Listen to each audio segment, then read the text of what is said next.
guy that likes to haul around big women and you still want a two-door sports car, this is the car for you. That V8 rumble is pretty cool.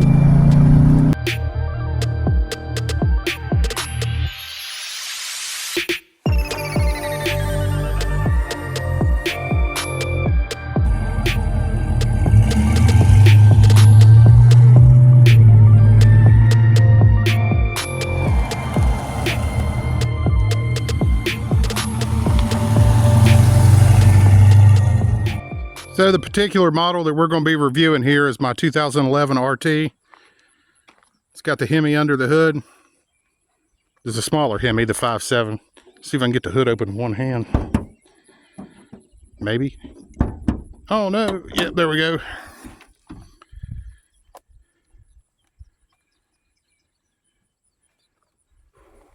Gets down the road pretty good. Now this is the Classic Edition. It's got the Challenger written and the old logo like from the 70s. It's got the old school looking wheels that kind of look like Krager's. Got the stripes in the old position. It's got a leather interior, navigation. It's an automatic, which kind of sucks. It was originally going to be my daily driver. I fell in love with the color in the first place. But then after driving it for a while, I thought, nah, I want this thing to stay in the garage. I don't want to take it out and wear it out. So let's hop into this thing, take it down the road here.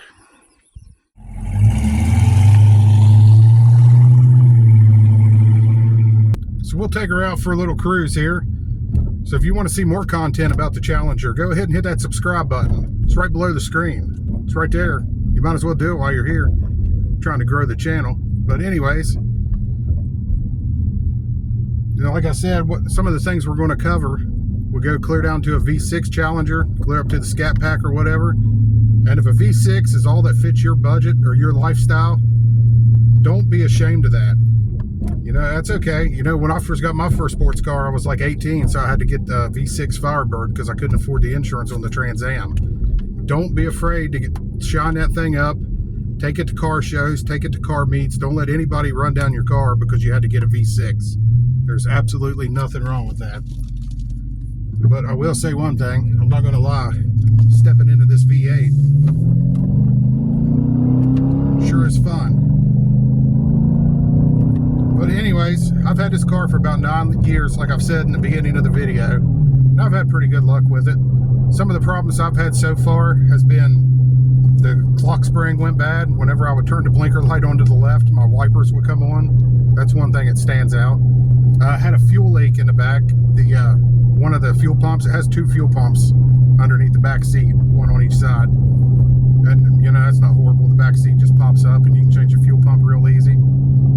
And some of these cars kind of had suspension problems in the back. The control arms, the bushings on there would kind of wear out, and it really wants to make your tires sit like this, and it can really cause your car to chew through tires pretty quick. So that's one thing you need to look for when you buy it. If you're buying one, you know, make sure the tires are sitting. They're always going to have some angle to them. I think that's called camber.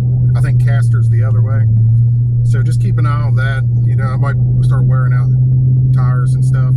They did have they say the only way to fix it is to replace a bushing in there, replace the bushings.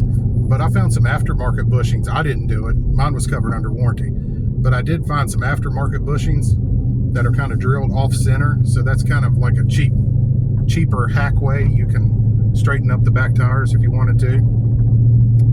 Now these cars, you know, some of them did have electrical problems, which a lot of Dodge stuff did. They had a problem. They call it the tip 'em because they like to use those fancy words to confuse people and rip them off and charge them a bunch of money. It's the fuse box is what it is. So I'm just going to say fuse box because I think saying tip 'em just sounds stupid. So that's something you keep an eye on. If your car has a bunch of crazy electrical problems, luckily I never had any of that. But that is one issue that you might run across. So now, the next thing I'm going to cover is really going to be RT specific, or an SRT, is the Hemi tick. A lot of these cars have just a little bit of a tick to them. Mine comes and goes. And I have found one way is to keep fresh Mobil 1 oil with a Mobil 1 filter. And I can get it to stop ticking for about 5,000 miles. So far, that's the only way I found to keep the Hemi tick, you know, kind of calm down a little bit. Now, if you get an automatic model, on the topic of ticks, it's not, you're going to have the active fuel management. Now, they don't have near the problem that General Motors did with their active fuel management and lifters going bad. But the Hemi, you know, it's no stranger to lifter problems. So if you do want to, you know, branch into doing that DOD delete and everything, or not DOD, yeah, it's DOD, yeah, DOD, AFM, it's all the same. I can't remember which, I think Chevy calls it one, Dodge calls it the other. Either way, whatever it is, it's turning your damn 8-cylinder into a 4-cylinder, and it's stupid, and I hate it. And I don't know why they ever did that. But if you drive it like in manual mode with an automatic, it doesn't go into 4-cylinder mode. So I've just been driving it like that. Now, if you get a 6-speed, they never had AFM or DOD, whatever you want to call it. They were just full-time, you know, 8-cylinders, like they should be. Because why did you buy a Hemi to have a 4-cylinder? I'm not going to go down that rabbit hole. I'll get all fired up.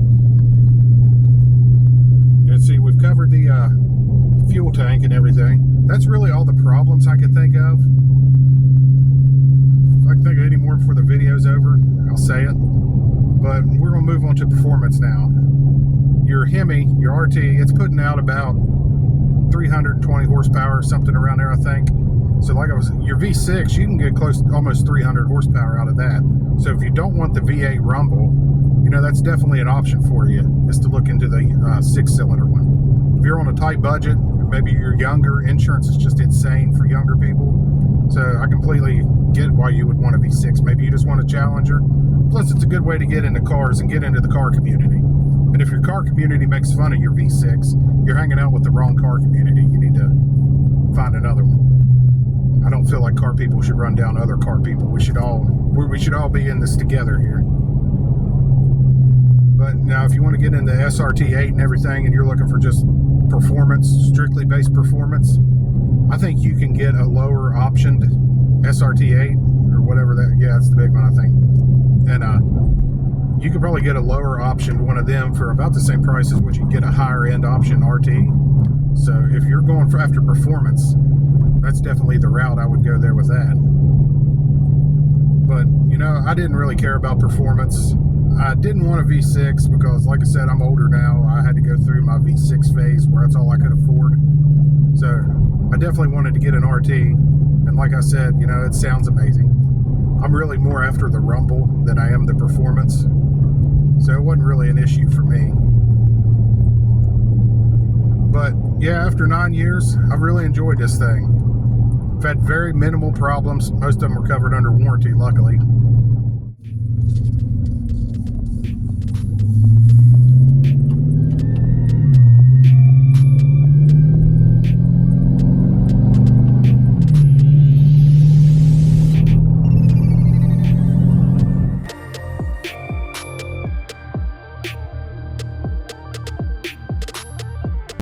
So that's about all the information I have for this video. I'm sure there's other things going on out there. I'm sure all kind of random problems.